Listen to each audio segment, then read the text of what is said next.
Well, hello guys. Welcome back to Pick a Card with Odin. Yes, same cards. Our cards just keep getting delayed and delayed and delayed. And I said, dude, we're behind. We should have been done Thursday or Friday with our work. It's Saturday and we're behind. So we're going to be using the same decks as always. Take this or any other pick a card you get online with a grain of salt. Angels of Abundance is our first deck. I will knock this out because he has just been kind of ornery about using these old cards still. Second deck is Daily Guidance, and third deck is going to be the Jennifer Sands. If you don't like fortune telling, if you think it's nonsense, that's your deck. I'm going top card, bottom card, because he's kind of checking out on us. He's going to lunch. So top card is going to be Abundance Mindset. If you think of your abundance as something that happens in the future, then it will always be one day away from you. See, feel, think, and speak of abundance as something you already have in the present moment, and that is what you will experience. So if you have an abundance mindset, if you think of all the stuff you have already and you think that you have everything you need, like let's say you keep thinking in the future I will have X, Y, and Z. Start thinking like you have it now, not like fantasizing and never taking the steps to get there, but start thinking of like, oh, I already have that. And see if that doesn't make it easier to make it come to pass. So bottom is positivity, faith, and optimism. Oh, it has a lion and a lion cub. We've been spending too much time on Minecraft, is what we've been doing. You open the doorway to positive experiences and opportunities with your positive expectations and energy. Do not allow negative energy or temporary setbacks to interfere with the path you are on. Keep the faith and keep going. So yeah, sometimes you have negative experiences. Like let's say you have a friend and you have a disagreement and then you're like, I'm not talking to you for weeks. Um Sometimes you just have to let people know. Some of us are really bad at communication. Like I know myself, if somebody says something, I like take stuff like way too literally or way too hard. I don't say anything, and then you don't see me for weeks. So, is there something you are going through that you need to put some positive energy and expectations into, like a job, a friendship, a relationship, whatever? Maybe a new diet, maybe something like that. See if taking a more positive mindset will help you. I'm sorry, I've got like Minecraft brain. I am sorry. Um, Daily guidance from the angels. That is the second deck. And I am having trouble keeping the boys out of Minecraft. So if I seem spacey, that's why. We've been like spending forever, like almost all day for days in there. So yeah, it's kind of weird to be out in reality land. Ground yourself. So considering all the time we've been spending in Minecraft, maybe we need to take the day off. Um,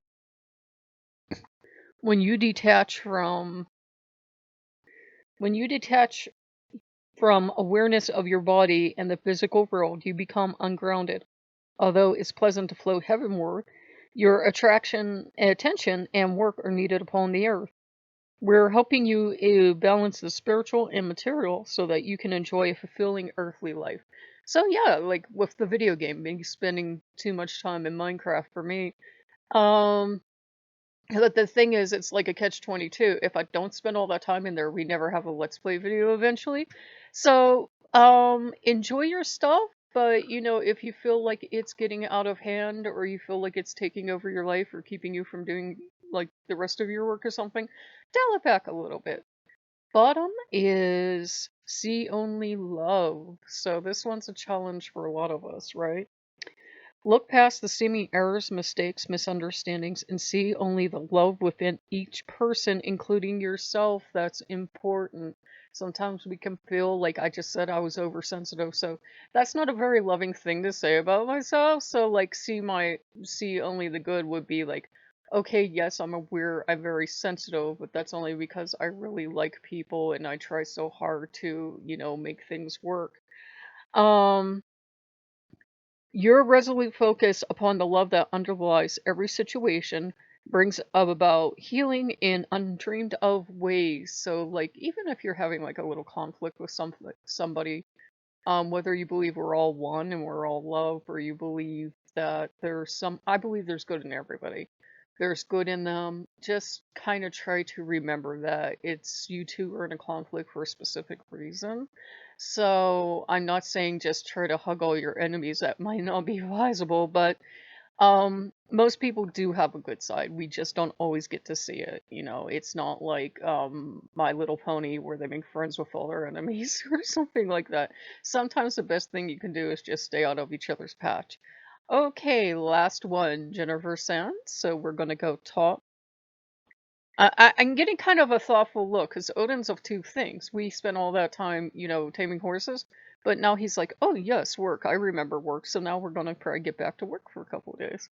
Okay, love. Happiness, joy, celebration. In matters of the heart, a birth or emotional growth, celebration. So emotional growth is really big for us, right? And I think there's all kinds. It's not like saying like you're an immature child, you need to grow up. Sometimes we have to learn, like I said, I'm picking on myself because it's not fair to pick on any of you guys. I'm really, really sensitive. How could I step up my game to be like, okay, I'm sensitive, but I need to learn to communicate better with people, obviously. Or, you know, maybe you're fine with people online and you're fine with people, you know, in person, but like email, it's just like upsetting to you. What are the steps you can take to become a better communicator that way? I don't know. I'm coming up with bad examples, but I think you guys know what I mean. Bottom is female, negative, conniving, manipulative, vicious, self-serving, insecure, Mrs. Nasty. Now, as you guys know, I told you gender might not be specific, but we have all run into people like that that are just, they got issues going on. And even though we can understand it, it might be a mental health issue, it might be a financial issue, it might be a housing issue, whatever. You know, you can do as little contact as possible if you can. You know, if you have to, you know, this is an illegal channel, take steps to protect yourself. But we all have negative, bad people in our life. Sometimes, you know, like, you know, people have had experience of having to, you know, separate from family or something like that. But again, that's all the scope of this channel. Hopefully, you guys find a way to deal with this Mrs. Nasty that isn't, you know, isn't too extreme and just, you know, maybe go out of your way just to not be there when she, they, he, we are there. So if you guys like what you see, like, comment, subscribe, and we'll see you later. Bye.